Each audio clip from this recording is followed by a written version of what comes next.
Vous écoutez la VDC Radio, il est 12h.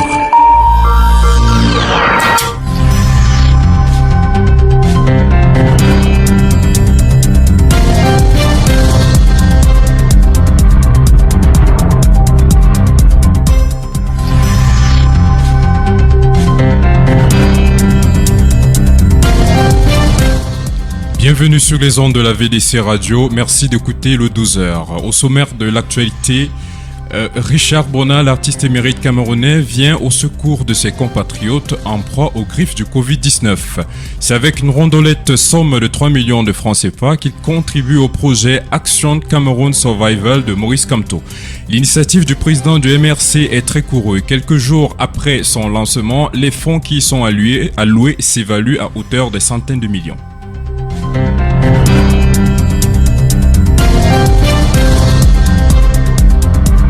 Lutte contre le coronavirus. Le Cameroun compte 658 cas, dont une première contamination dans le nord-ouest. 9 décès et 17 personnes guéries. Alors que les chiffres sont sans cesse croissants, le silence du président fait réagir plus d'un. Après plusieurs sorties médiatiques du mouvement pour la renaissance du Cameroun, nombre d'acteurs politiques n'ont de cesse d'écumer les plateaux de télévision et d'investir les studios de radio et même les réseaux sociaux pour exprimer leur étonnement face au silence presque assourdissant du président Biya.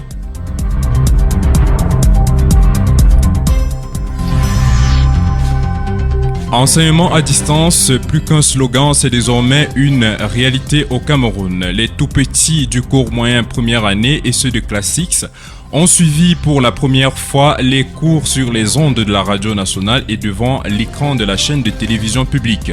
Mais pour de nombreux Camerounais, cette initiative est certes louable, mais elle présente tout de même de nombreuses limites. Voilà pour les titres. Place aux échos du Covid-19 sur la VDC Radio. L'artiste musicien Richard Bona contribue à hauteur de $5,000, soit 3 millions de francs CFA pour soutenir le MRC dans son projet Action Cameroun Survival et qui vise à lutter contre le coronavirus. 48 heures après le lancement de cette initiative conduite par Maurice Kamto, déjà 160 millions dans la caisse. Les Camerounais d'ici et d'ailleurs s'activent massivement pour mener à bien ce combat contre la pandémie. William Omer-Tuisseux. Richard Bona s'est montré sympathique face à la volonté du MRC de combattre le coronavirus. En offrant 3 millions de francs CFA au parti de Maurice Kamto, le bassiste camerounais résident aux États-Unis contribue à la lutte contre la pandémie. Hostile au régime de Yaoundé, ses interventions régulières sur les réseaux sociaux montrent clairement son désir de voir un changement profond du système actuel. Son opposition au gouvernement s'est davantage développée lorsqu'il a été interdit sur le sol camerounais, alors qu'il préparait les obsèques de sa maman. Cette décision des autorités a suscité en son temps l'indignation des nationaux, dont une large majorité a compatit à la douleur de ce grand artiste. À côté de cette contribution de Richard Bona, l'on enregistre celle des Camerounais d'ici et de la diaspora qui participent activement à l'appel lancé par Maurice Kamto dans son combat pour l'éradication du Covid-19. Et la preuve, en 2 jours seulement après son initiative Cameroun Civil va soit mise sur pied, le MRC totalise déjà 160 millions de francs CFA dans sa trésorerie. Les volontaires, militants et sympathisants de cette formation politique agissent promptement pour défendre le levier humanitaire. Cette vision obéit à l'un des piliers fondamentaux du programme politique du mouvement pour la renaissance du Cameroun, à savoir le pacte de solidarité. La détention de Hissène Habré à la prison du Cap-Manuel a été suspendue pour une période de 2 mois en raison de sa vulnérabilité au Covid-19. Pour éviter tout amalgame, l'administration pénitentiaire a indiqué dans un communiqué hier qu'il ne s'agit pas d'une libération, mais d'une sortie de prison sous escorte assimilable à une résidence surveillée. La précision en valait la peine dans la mesure où le collectif des victimes de l'ex-homme fort de N'Djamena tense les autorités sénégalaises de vouloir le libérer pour de fallacieux prétexte. Hissène Habré a été condamné en appel en 2017 à la prison à perpétuité à Dakar pour crimes de guerre et crimes contre l'humanité durant sa présidence de 1982 à 1990.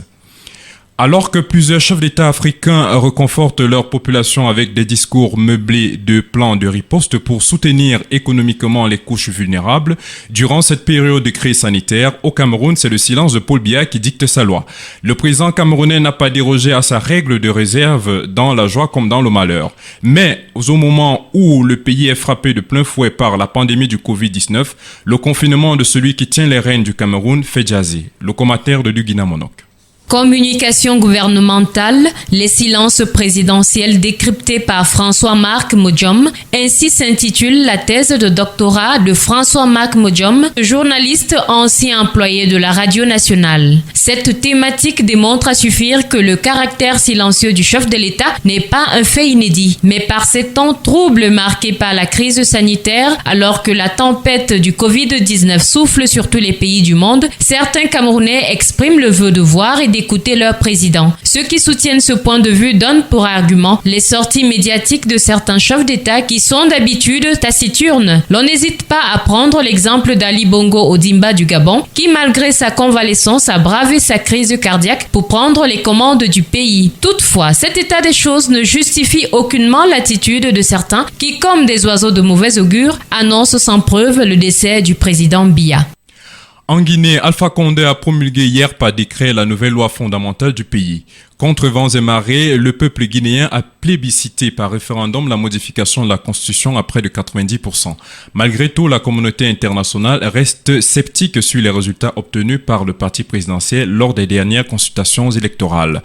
Par ailleurs, le chef de l'État guinéen a donné son approbation sur le plan de riposte économique au Covid-19, doté de plus de 3 milliards de francs guinéens. Il aidera les plus démunis à faire face aux conséquences néfastes de la crise sanitaire.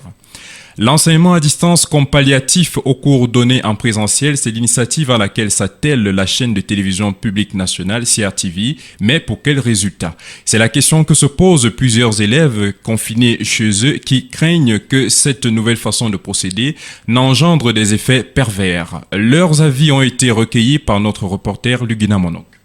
Vous avez dit téléenseignement? Oui, mais à quel prix? Chercher à occuper les enfants et éviter de décréter une année blanche, c'est légitime pour l'État. Mais comment un tel plan peut-il porter ses fruits dans un pays où avoir un poste récepteur ou un écran de télé est un luxe? Bertrand Ekouli-Ekoutou, enseignant. On a les coupures intempestives des néos. Plusieurs ménages ne peuvent pas suivre la radio en temps réel.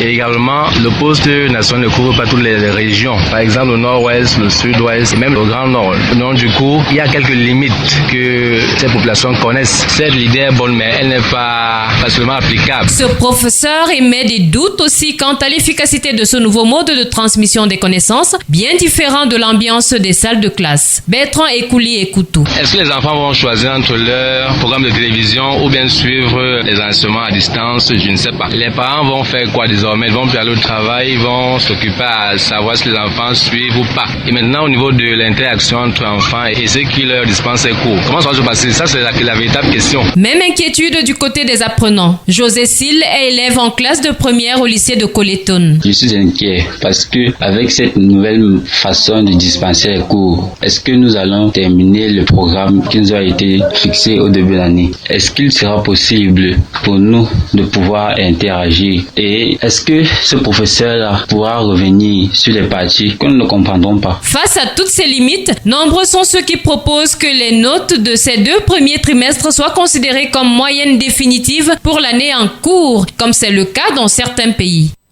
L'OMS s'inscrit en faux contre les propos racistes des chercheurs sur les tests de vaccins en Afrique. Au cours d'une conférence de presse virtuelle organisée à cet effet, son patron Tedros Adhanom a précisé que ce genre de propos racistes ne font rien avancer. Ils vont contre l'esprit de solidarité. L'Afrique ne peut pas et ne sera pas un terrain d'essai pour aucun vaccin. Dans la même veine, il a martelé l'héritage de la mentalité coloniale doit prendre fin.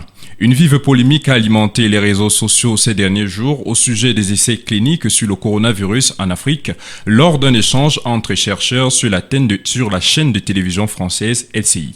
Avant de mettre la clé sur l'opération, le rappel des titres.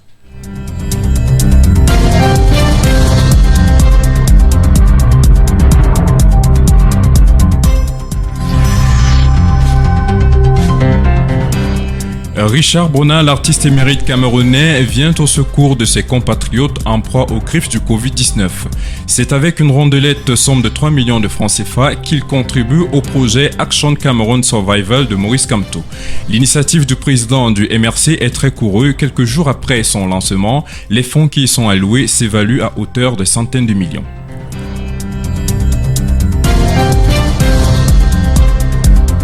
Lutte contre le coronavirus. Le Cameroun compte 658 cas, dont une première contamination dans le nord-ouest, 9 décès et 17 personnes guéries. Alors que les chiffres sont sans cesse croissants, le silence du président fait réagir plus d'un. Après plusieurs sorties médiatiques du mouvement pour la renaissance du Cameroun, nombre d'acteurs politiques n'ont de cesse d'écumer les plateaux de télévision et d'investir les studios de radio et même les réseaux sociaux pour exprimer leur étonnement face au silence presque assourdissant du président Biya.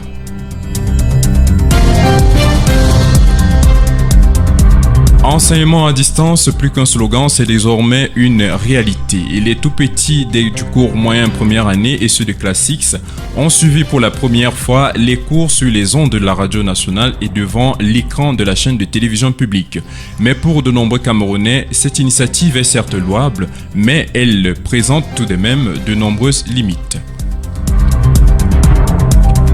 Merci d'avoir écouté le 12h sur la VDC Radio. Restez sur les ondes pour la suite des programmes.